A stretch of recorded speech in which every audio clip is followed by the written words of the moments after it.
buenas tardes audiencia, que estamos en el episodio número 20 de Política con País Montplet. Estamos con Fernando Vallespín, que primeramente lo voy a presentar brevemente y luego empecemos con las preguntas.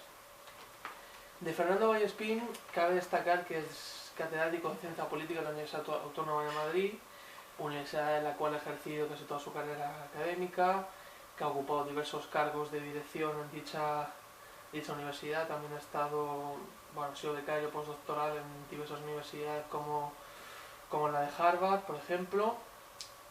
Ha publicado varios libros y bastantes artículos académicos y capítulos de libros de ciencia y teoría política en revistas españolas y extranjeras, con especial predilección por la teoría política, como mencioné anteriormente. Fernando también ha sido presidente del Centro de Investigaciones Sociológicas, el CIS, entre el año 2004 y 2008, y fue director académico de la Fundación Ortega Marañón. Pues dado que ya hemos presentado brevemente a Fernando, pues vamos con las preguntas. Primera pregunta, aún reconociendo la complejidad de la política, ¿no crees que los políticos con sus decisiones todavía la complican más? Bueno, es una pregunta compleja. O sea que no puedo ofrecer una respuesta sencilla. Yo diría que estamos ante una paradoja, ¿no? Y es que la política cada vez es más compleja, es decir, cada vez está sujeta a un mayor grado de sofisticación en lo que tiene que ver con la elaboración de políticas públicas, su ejecución, la ejecución que presupone tener bien lubricada una administración pública, Sí. La capacidad para poder comunicar aquello que se hace, porque hay demasiado ruido en la esfera de los medios de comunicación. Por tanto, y muchas veces las decisiones responden, digamos, a un diseño muy tecnocrático, de ahí la complejidad, pero sin embargo la discusión política es tremendamente simple. La discusión política es sobre todo el definirte frente al adversario, la crítica, además nos hemos acostumbrado a una crítica del gobierno a la oposición y de la oposición al gobierno, porque tradicionalmente era normalmente la oposición la que ejercía su crítica sobre el gobierno, ¿no? Y por tanto, pero al final realmente se discute de política o de políticas, o se discute sobre aquellas cuestiones que están en los medios y que después las redes sociales sirven para encender, ¿no? Y yo creo que se discute más sobre eso que sobre la política misma, con lo cual yo lo que sí diría es que lo que cada vez es más complejo no es solamente la decisión política, sino también la comunicación política. O sea, si realmente tenemos la capacidad de que llegue a la ciudadanía aquello que se hace, y si tenemos la capacidad también para saber evaluarlo, es decir, para que la gente elabore un juicio político respecto de lo que pasa. Y en eso no las tengo todas conmigo. O sea, yo creo que no. O sea, que realmente lo que vemos respecto de lo que se produce en la esfera política no es más que una parte pequeña de lo que realmente tiene lugar en ella, ¿no? Y eso te das cuenta cuando ejerces un cargo. Tú has mencionado que yo fui presidente del CIS y en su día, incluso en aquella época todavía las redes sociales no estaban funcionando como ahora, estaban comenzando. Mi impresión era que aquello que hacía el CIS no llegaba a la gente llegaba las críticas que se hacía a una determinada encuesta del CIS, se notaba mucho ruido, de repente enseguida ese ruido volvía a desaparecer, igual tenías 3 o 4 meses tranquilos y otra vez se volvía a incendiar todo, ¿no? Entonces, mi propia experiencia, por tanto, es que cada vez es más difícil que te evalúen realmente por lo que haces, y cada vez es más fácil la descalificación gratuita, ¿no? Y eso yo creo que está traducido a la política en una situación muy compleja, porque los decisores políticos se ven sujetos a un tipo de crítica que responde menos a lo que realmente hacen y más a aquello que se dice que hacen. O sea que, por tanto, Por tanto, al final sí te doy la razón. O sea, todo es mucho más complejo. Es más compleja la decisión, es más compleja la comunicación y es más compleja también la evaluación de lo que se hace, ¿no? Vale, pues dicho lo cual, pasamos a la siguiente pregunta, que sería, ¿tú de los populismos, ¿atesoran alguna virtud, tú crees, o todo es negativo, los populismos? Vamos a ver, yo los... yo creo que hay una parte que me parece que no es tan criticable, digamos, de la explosión de los populismos. Y yo alguna vez lo he escrito, yo creo que con los populismos ocurre un poco como con el término griego fármacon, que es de donde viene nuestro término farmacia, ¿no? O fármaco, que es un medicamento. El griego fármacon en griego tiene dos significados que son antagónicos. Uno es el de medicina, por tanto fármaco, aquello que sirve para curar, y el otro es veneno. Es decir, que con un mismo término definimos lo que nos cura y lo que nos mata.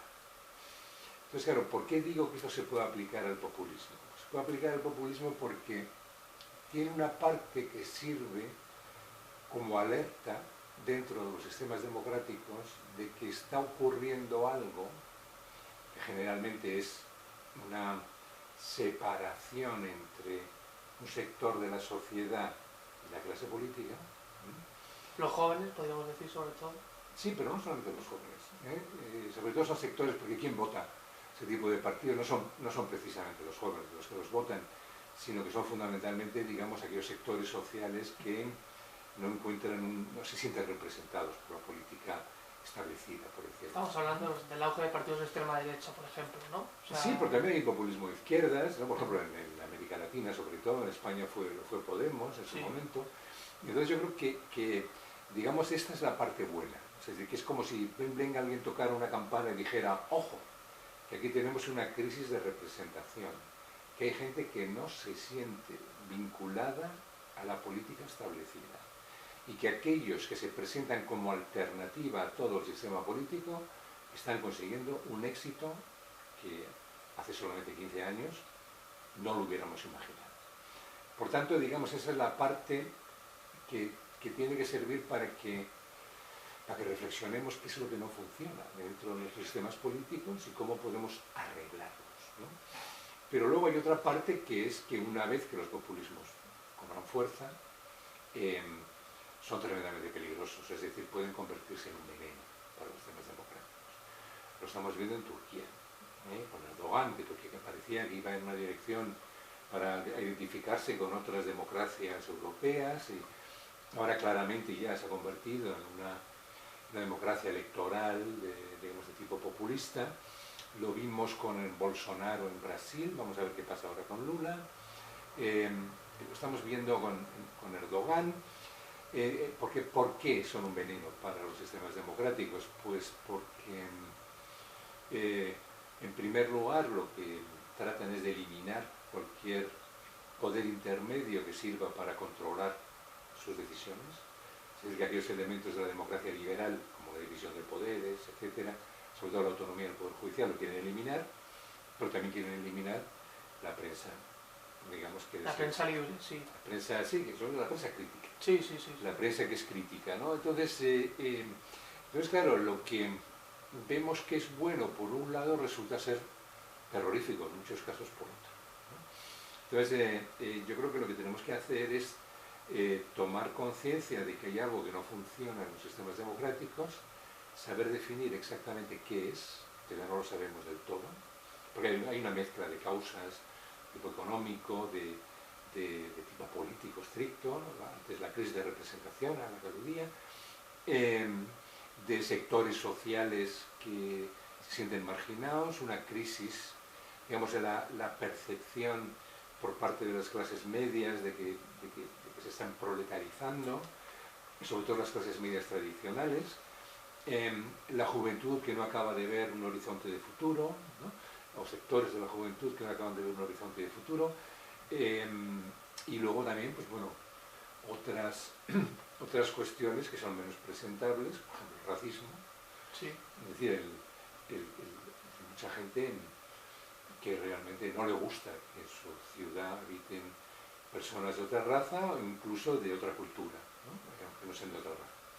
O sea, en España, por ejemplo, presumimos mucho de que aceptamos bien a los inmigrantes, pero porque la mayoría son de origen latinoamericano. Si fueran de origen islámico, igual la aceptación no sería igual, ¿no? Entonces, bueno, digamos que el populismo tiene, digamos, es ambivalente. O sea, tiene una parte que nos puede advertir de cuáles son las fallas del sistema, pero tiene otra parte, y es que si el populismo realmente consigue más apoyos de los que está teniendo hasta ahora, pues se puede convertir en un peligro real para la democracia.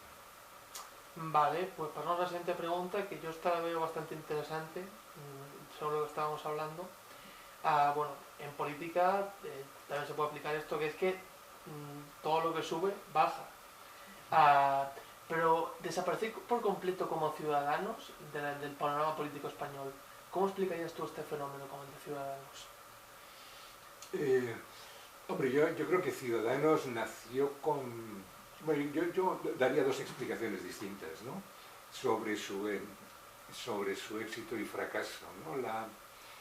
La primera sobre su éxito es que en España parecía que hacía falta, y hoy sí que lo echamos de menos, un partido bisagra, es decir, un partido que tuviera la capacidad de sumar tanto con la derecha, es decir, con el Partido Popular cuando fuera mayoritario, como con el Partido Socialista, sobre todo para evitar que uno u otro tuvieran que negociar con los partidos nacionalistas, ¿no? Entonces, digamos que eso hizo que creciera porque tenía un discurso muy centrado.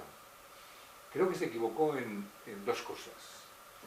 Primero, que en los dos ejes de conflicto de la política española, de izquierda a derecha, supo ubicarse muy bien en el centro, liberal, incluso de liberal progresista, diría yo, pero en el otro eje de conflicto, españolismo, nacionalismo vasco y catalán, mantuvo una oposición que no se diferenciaba absolutamente en nada respecto a aquella del Partido Popular. ¿Qué ocurre? Bueno, pues lo que ocurre es que la gente dejó de verlo como un partido de centro y como un partido, digamos, replicante del Partido Popular en todo lo que tuviera que ver con la cuestión identitaria, ¿no? Nacional. Sí. Entonces, claro, ya lo que le faltó a Ciudadanos es el haber hecho una propuesta un poco en la línea de la federalización del Estado de las Autonomías, diferenciada respecto del PP sin renunciar a, digamos, un posicionamiento españolista, ¿no? Sí, sí, sí. Y eso le hubiera facilitado mucho el haber tenido más éxito. Eso por un lado, eso respecto, digamos, de la doctrina, por decirlo así, que nos encontramos en Ciudadanos. Y luego está, bueno, pues la miopía de no haber querido,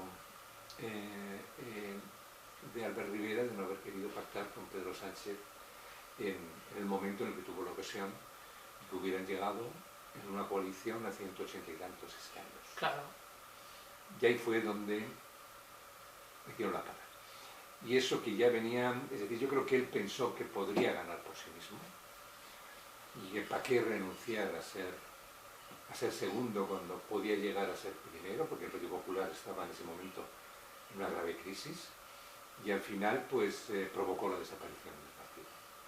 Es decir, si te hemos elegido porque pensábamos que tú podías ejercer de bisagra entre la izquierda y la derecha, y cuando te llega el momento no lo haces, igual que tampoco lo había hecho con anterioridad, digamos, pactando en determinadas autonomías, pues entonces, ¿cuál es tu función? Pues para eso votamos al partido de derechas de toda la vida, que es el Partido Popular, y nos dejamos de tonterías, ¿no? Y eso fue lo que yo creo que provocó su ruina, ¿no? Pues claro, siguiendo lo que tú estás diciendo, ¿crees que, por ejemplo, en este 23 de julio hubieran hecho falta este tipo de partidos? De cara a evitarnos una situación aritmética parlamentaria como la que estamos a día de hoy. Sí, pero es un futurible en el que no podemos pensar porque no estaba, ¿no? Es decir, no existía.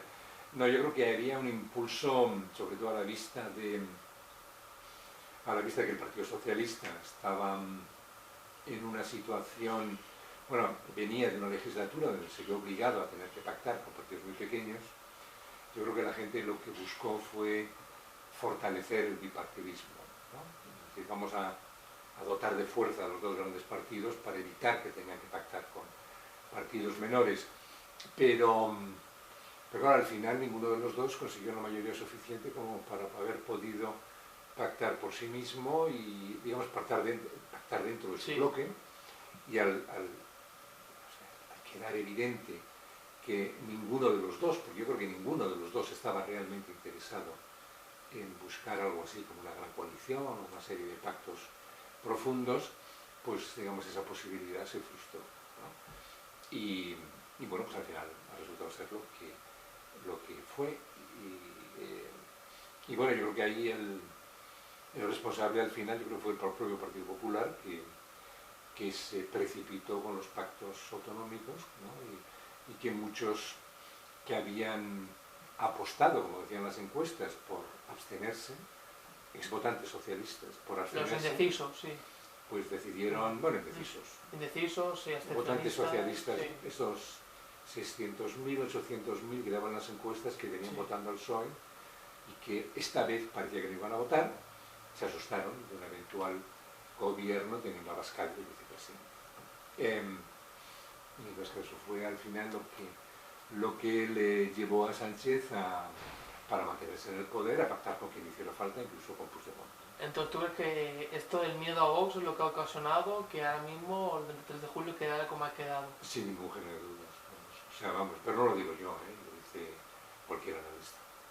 Y lo dijo el propio Michavila, ¿no? Sí, últimamente sí, que metió la pata, pero bueno, Michavila, claro, digamos que fue viendo, él fue consciente justo antes de que realmente ahí estaba produciendo un cambio, ¿no? O sea, que había esos socialistas que parecía que iban a votar por el Partido Popular y estaban reculando. Estaban reculando y pensando más bien en ir a la abstención, y al final se decidieron por salir a votar y volver a votar al Partido Socialista. Vale, pues pasamos a la siguiente pregunta. Siguiendo el tema que hablábamos en esta pregunta, de todo lo que sube y baja, ¿cómo ves el momento del independentismo catalán a día de hoy, desde aquel octubre del 17? ¿Crees que esta ciudadanía que en su día salió a manifestarse por la independencia de las calles de Cataluña, a día de hoy está desencantada con los políticos independentistas? Bueno, sí, el único dato que tenemos, bueno, tenemos dos datos, ¿no? Uno es el de lo que votan, ¿no? Y ahora lo hemos visto en las últimas generales, el 23J, que bueno, han sacado conjuntamente, me parece que han sacado como 3,5 veces menos que el Partido Socialista Catalán. Sí. Es decir, son muy pocos votos. Son muy pocos votos teniendo en cuenta cuáles habían sido sus resultados anteriores. Pero ojo, eran unas votaciones muy reñidas en España, en el resto de España, entre Partido Socialista y Partido Popular, ¿no? Entonces, en Cataluña siempre se ha producido, digamos, hay un voto dual. Los partidos independentistas ganan en las elecciones a la Generalitat y suelen quedar mucho más bajos en las elecciones generales españolas, ¿no? Entonces, bueno, la incógnita es darnos cuenta, digamos, trasladar ese resultado electoral del 23J, trasladarlo a las próximas elecciones autonómicas catalanas. Yo no estaría seguro de que se vaya a producir un resultado similar. Eso por un lado, pero luego tenemos otros datos que son los que nos dan las encuestas. Y ahí lo que sí está claro es que el independentismo está bajando, ¿eh? Y está bajando considerablemente respecto del lugar que venía ocupando con anterioridad, ¿no? Ahora, bueno, yo no sé el impacto que puede tener en Cataluña un partido que estaba ya prácticamente desahuciado como era Junts, digamos, el protagonismo que ha tenido gracias a los pactos con Sánchez, cuál pueda ser la evolución. Yo creo que dependerá mucho de eso. Pero bueno, Esquerra, que perdió muchísimos votos, muchos de ellos a favor del PSOE. Lo que se trataba era de que el PSOE pudiera evitar que se produjera la mayoría absoluta de la derecha, ¿no? Vamos a ver si siguen manteniéndose en el PSOE o si vuelven otra vez a Esquerra, ¿no? O sea que es posible que mantengan la mayoría en escaños, pero dudaría mucho que consiguieran la mayoría en votos. Vale, pues pasamos a la siguiente pregunta, que es una doble. Los pasos dados por Pedro Sánchez para contentar el independentismo catalán, ¿tú no ves que están olvidando al resto de catalanes? Y aquí va la otra pregunta. ¿Esto tú lo llamarías estrategia o claudicar ante el independentismo? Hombre, que esa estrategia es obvio, es decir, si no pactas con ellos, pierdes el gobierno. Sí. Hombre, toda concesión es una claudicación, ¿no? Sobre todo yo creo que la concesión de la amnistía es una claudicación. Sí. Pero sin la amnistía no se hubiera mantenido en el poder, ¿no? Entonces, bueno, yo creo que aquí la reflexión que tenemos que hacer es si la oferta de Sánchez, es decir, si Sánchez tenía que haber pujado, o sea, tenía que haberse marcado un farol o no, en el siguiente sentido. Sánchez puede haber dicho, voy al voto, a la moción de investidura. Una vez que la pierde el PP, pues, se queda el camino expedito para poder ganar la moción de investidura. No hay acuerdo con Junts. Con Esquerra yo creo que sí podía haber habido acuerdo. Y Sánchez le dice, vamos a daros medidas de gracia a través de indultos, individualizados, etc. Pero yo no puedo dar la amnistía. Entonces no te votamos. Vale, pues muy bien. No me votéis. El resultado es que tú, Puigdemont, ya saber cuándo puedes volver. Es decir, vuelve a haber elecciones y otra vez, digamos, la posibilidad de que pudiera venir la derecha es más fuerte que antes que el 23J. Entonces, bueno, ahí, claro que digamos, la presión que hubiera tenido Junts para tener que decir que sí a Sánchez, aún no dando la amnistía, yo creo que hubiera sido muy fuerte. Y ahí, pues bueno, pues digo, es un farol, es decir, le podía haber salido bien o le podía haber salido mal. Pero en todo caso se le hubiera dado argumentos a Sánchez para poder decir a los españoles, yo estoy a favor de medidas de gracia, quiero resetear la cuestión catalana, pero no puedo conceder todo lo que se me pide porque nos coloca en una situación, digamos, que es inaceptable para un partido como un Estado, como es el Partido Socialista.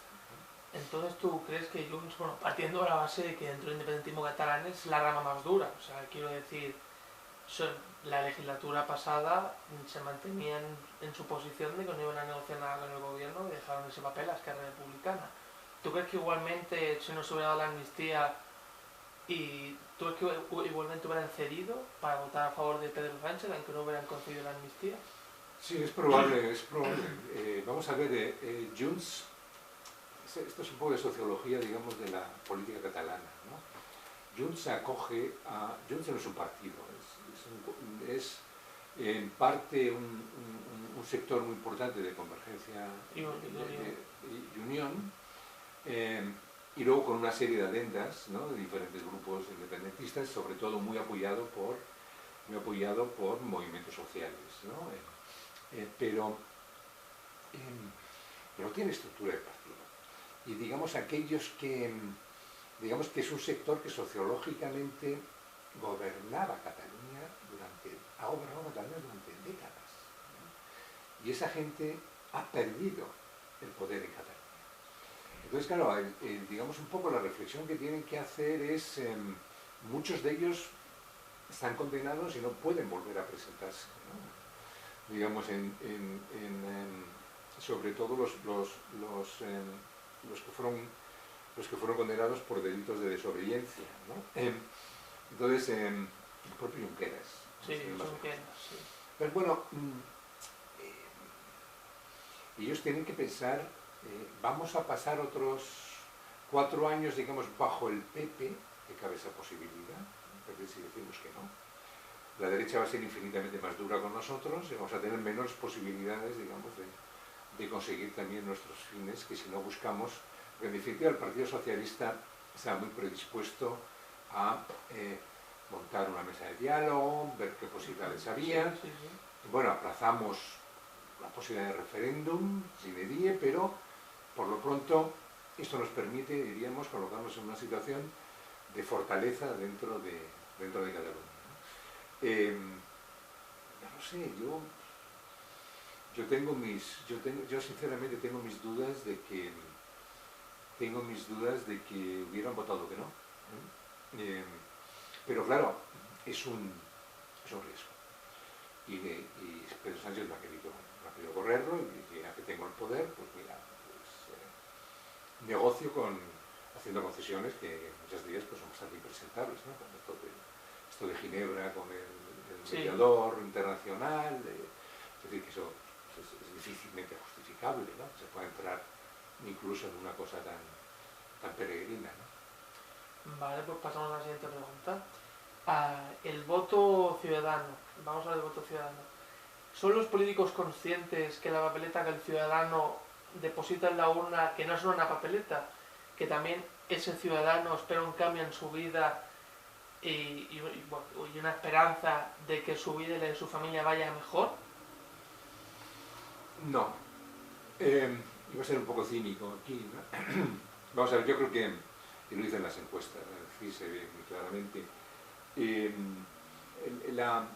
la razón fundamental por la cual las personas dicen que votan a los partidos es porque es un partido al que vota la gente como yo. Es decir, es una razón identitaria.